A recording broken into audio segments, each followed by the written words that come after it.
everyone, welcome to my channel. I am Tanu Singh Baghel and in this video we will learn accounting for share capital. ये class 12 का chapter number first है। तो चलिए start करते हैं। इस video में हम सिर्फ इसकी थ्योरीज पढ़ेंगे थोड़ी सी, और फिर हम बाकी का पार्ट 2 में पढ़ेंगे। तो चलिए स्टार्ट करते हैं। तो हम जानते हैं व्हाट इज़ कंपनी के बारे में हमने क्लास 11th में भी थोड़ा सा पढ़ा था, एक बेसिक इन्फॉर्मेशन ली थी, और अब हम उसके बारे में और पढ़ेंगे। तो चलिए स्टार्ट करते हैं।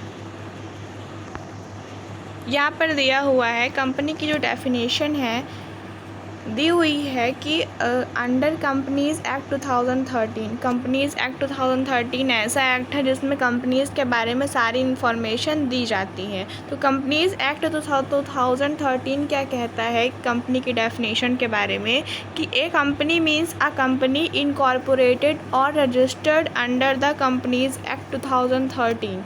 ठीक, एक कंपनी मतलब एक ऐसी कंपनी जो कि इनकॉर्पोरेट हुई हो या रजिस्टर हुई हो कंपनीज़ एक्ट 2013 में, या तो कंपनीज़ एक्ट 2013 के अंदर रजिस्टर हुई हो, या तो किसी प्रीवियस लॉ में जो कि कंपनीज़ एक्ट मतलब किसी प्रीवियस एक्ट में हुई हो, जैसे कंपनीज़ एक्ट 1956 या उसके पहले जो एक्ट्स रहे हो, अगर उनके अंदर कोई भी कंपनी इनकॉर्पोरेट हुई है तो हम उसको बोलेंगे कि वो कंपनी है। उसके बाद चीफ जस्टिस मार्शल ने एक डेफिनेशन दी थी जो कि कंपनीज़ की सारी कैरेक्टरिस्टिक्स का ओवरव्यू है। तो यहाँ पर लिखा हुआ है a company is a person. तो कंपनी एक पर्सन है, लेकिन वो आर्टिफिशियल पर्सन है। मैं बताऊंगी कैसे। तो company is a person artificial, invisible, intangible, existing. It possesses only those properties which the charter of its creation confers upon it, either expressly or as incidental to its very existence। इसकी जो definition है, ये definition हमें समझ में आएगी तब जब हम इसकी कैरेक्टरिस्टिक्स को पढ़ेंगे। हम कंपनी से कैरेक्टरिस्टिक्स को पढ़ने के बाद दोबारा से इस डेफिनेशन पर आएंगे और इसको समझेंगे। ओके, फिर जो शेयर कैपिटल है और डिवेंचर्स है, इसके बारे में भी हम आगे पढ़ लेंगे। फ़िलहाल तो कंपनी के बारे में आपको एक आइडिया लगी गया होगी कंपनी क्या होती है। उसके बाद फीचर्स ऑफ कंपनी की बात करें तो एक कंपनी में be viewed as an association of person who contribute money or money's worth to a common inventory and use it for a common purpose. It is an artificial legal person having. देखो, इसको हम artificial person क्यों कहते हैं, क्योंकि इसके पास separate legal entity होती है। कंपनी को हम अलग ट्रीट करेंगे और उनके मेंबर्स को हम अलग ट्रीट करेंगे। ठीक है, तो जो कंपनी होती है वो आर्टिफिशियल क्यों होती है, क्योंकि ये इसके ह्यूमन बॉडी जैसे ही इसका स्ट्रक्चर नहीं होता। ये दिखाई भी नहीं देती जैसे हम ह्यूमंस दिखाई देते हैं, जैसे नॉर्मली पर्सन दिखाई देते हैं, वैसे ही दिखाई भी नहीं देती। कि इनविजिबल होती है, इनटेंजिबल होती है। और इसके पास क्या होती है, corporate legal entity distinct from its members. देखो, कंपनीज एक्ट हम जब भी पढ़ते हैं तो उसके शेयर होल्डर्स को हम मेंबर्स बोलते हैं। And has a common seal use for its signature. तो कंपनी में कॉमन सील भी होती है जो कि ऐसा माना जाता है कि वो कंपनी की सिग्नेचर है। तो इसके कुछ फीचर्स दिए हुए हैं जो कि यहाँ पर दिए हैं। एक होता है बॉडी कॉरपोरेट। बॉडी कॉरपोरेट क्या होता है कि जो कंपनी है और जो कि रजिस्टर्ड हुई हैं कंपनीज़ लॉ के अंदर, ठीक, जैसे लेकिन जो बैंकिंग और इंश्योरेंस कंपनी है उनके लिए दूसरा लॉ प्रोवाइड किया गया है, क्योंकि वो लोग बॉडी कॉरपोरेट है। कंपनी तो है बट बॉडी कॉरपोरेट है। जैसे अगर हमारे पास हम एग्जांपल ले रिलायंस इंडस्ट्रीज़ का, तो रिलायंस इंडस्ट्रीज़ एक कंपनी है, बट अगर हम बैंकिंग या इंश्योरेंस कंपनी की बात करें तो वो बॉडी कॉरपोरेट्स हैं। उसके बाद बात करते हैं लीगल एंटिटी की। Separate legal entity. A company has a separate legal entity which is distinct and separate from its members. तो हम जानते हैं सेपरेट लीगल एंटिटी का मतलब क्या होता है, क्योंकि हमने क्लास 11 में पढ़ा था कि सेपरेट लीगल एंटिटी में जो मेंबर्स होते हैं और जो कंपनी होती है उनको अलग अलग ट्रीट किया जाता है।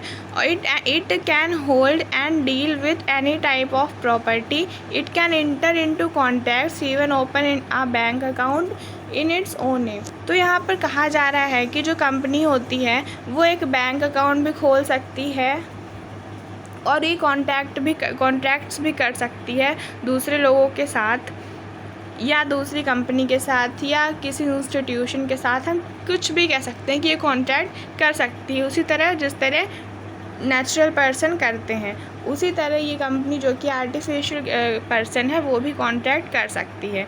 फिर बात करते हैं लिमिटेड लायबिलिटी की। तो लिमिटेड लायबिलिटी में क्या होता है, यहाँ पर लिमिटेड लायबिलिटी कंपनी की नहीं बल्कि मेंबर्स की बात की जा रही है, ठीक है। तो लिमिटेड लायबिलिटी होती है मेंबर्स की। तो the liability of the members of the company is limited to the extent of unpaid amount of shares held by them. In case of the company limited by guarantee, the liability of its member is limited to the extent of the guarantee given by them. तो यहाँ पर कहा जा रहा है कि अगर हम बात करें कि कंपनीज लिमिटेड बाय गारंटी की, तो इसमें जितने की मेंबर्स ने गारंटी दी होती है सिर्फ उनको उतना ही लाइबल होता है, और वो भी कब लायबल होता है जब कंपनी बाउंड अप हो रही होती है, उससे पहले वो पैसे नहीं मंगवाए जाते। फिर यहाँ पे लिखा हुआ है कि कंपनी एक परपेचुअल सक्सेशन भी होती है। तो परपेचुअल सक्सेशन के बारे में भी हमने क्लास 11 में पढ़ा था, हम एक बार फिर से जान लेते हैं। The company being an artificial created by law continues to exist irrespective of changes in its membership. तो देखिए क्या होता है कि कंपनी की जो मेंबरशिप है उसमें चेंजेस आते जाते रहते हैं, लेकिन कंपनी के अंदर चेंजेस नहीं आते। कंपनी ऐसा नहीं होता कि अगर उसके मेंबर्स चेंज हो गए तो कंपनी बंद हो जाएगी या कंपनी कंटिन्यू नहीं कर पाएगी, ऐसा नहीं होता। अगर कोई किसी की डेथ हो गई, इंसैनिटी मतलब कोई पागल हो गया, अगर कोई इंसॉल्वेंट हो गया कोई मेंबर, तो बाकी मेंबर्स की एसेंट के साथ इसको हम कंटिन्यू कर सकते हैं। तो मेंबर्स यहाँ पे लिखा है मेंबर्स में come and go but the company continues. तो मेंबर्स आते जाते रहेंगे, मेंबर से इसका कोई रिलेशन नहीं है और कंपनी हमेशा कंटिन्यू रहेगी, कंपनी बंद नहीं होगी। ऐसा नहीं होगा कि कोई मेंबर चला गया तो कंपनी बंद हो जाएगी या कोई मेंबर आ गया तो कंपनी बंद हो जाएगी या चालू हो जाएगी। मेंबर्स से कंपनी के कंटिन्यू होने का कोई भी रिलेशन नहीं है। उसके बाद होता है common seal. Common seal the company being an artificial person. देखिए आर्टिफिशियल पर्सन का मतलब तो मैंने आपको बता दिया, can not sign its name by itself. तो वो जैसा कि वो आर्टिफिशियल है, वो नेचुरल ह्यूमन नहीं है, उसके हाथ पैर नहीं होते हैं, वो आर्टिफिशियल पर्सन है, तो वो खुद से साइन तो नहीं कर सकती। इसीलिए सभी कंपनी को रिक्वायर्ड होता है कि वो अपनी सील, उसको ज़रूरत पड़ती है अपने सील की, ताकि वो उसकी ऑफिशियल सिग्नेचर मानी जाए और कंपनी की सिग्नेचर हो। उसमें क्या होता है, उसमें कंपनी सेक्रेटरी और डायरेक्टर के भी सिग्नेचर लगते हैं। Transferability of shares. The shares of a public limited company are freely transferable.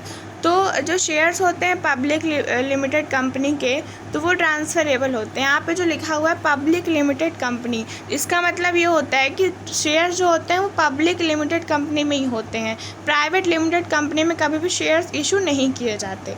The permission of the company और the consent of any member of the company is not necessary for the transfer of share. अगर आपके पास shares हैं company के और अगर आप चाहते हो कि आप इसको किसी और को ट्रांसफ़र कर दो, तो इसमें कंपनीज़ के एम्प्लॉयज़ की या कंपनी के मेंबर्स की कंसेंट की ज़रूरत नहीं पड़ती है। इसमें आप अपने मन से उसको ट्रांसफ़र कर सकते हो। But the articles of the company can prescribe the manner in which the transfer of share will be made. Okay, फिर जो नेक्स्ट आता है, नेक्स्ट इसकी कैरेक्टरिस्टिक्स बोल सकते हैं या फीचर्स बोल सकते हैं, तो वो क्या होती हैं कि मे स्यू और बी स्यूड। यहाँ पर जो लिखा हुआ है इसका मतलब क्या है? इसका मतलब ये है कि कंपनी के ऊपर भी हम केस कर सकते हैं और कंपनी भी हमारे ऊपर केस कर सकती है। A company being a legal person, company legal person होती है। लीगल मतलब created by law, can enter into contracts and can enforce the contractual rights against other. It can sue and be sued in its name if there is a breach of contract by the company. यहाँ पे जो word लिखा हुआ है breach of contract, तो breach of contract मतलब क्या होता है? कॉन्ट्रैक्ट मतलब कॉन्ट्रैक्ट, जब हम किसी प्रॉमिस करते हैं, एग्रीमेंट होता है ना, तो जब ये सब होता है उसकी कुछ करैक्टरिस्टिक्स होती हैं जो कि हम आगे चल के पढ़ेंगे, वो हमारे सिलेबस में नहीं है। तो जब ब्रीच यानी जब तोड़ते हैं, जब हम कॉन्ट्रैक्ट को तोड़ते हैं या कोई कंपनी तोड़ती है कॉन्ट्रैक्ट को, अगर मैंने कंपनी से कॉन्ट्रैक्ट किया है तो अगर मैं कंपनी के कॉन्ट्रैक्ट्स को तोड़ूंगी तो कंपनी हमारे ऊपर भी केस कर सकती है, यानी हम स्यूड हो सकते हैं, ठीक। और अगर कंपनी हमारे कॉन्ट्रैक्ट्स को तोड़ रही है तो हम कंपनी के ऊपर स्यू कर सकते हैं।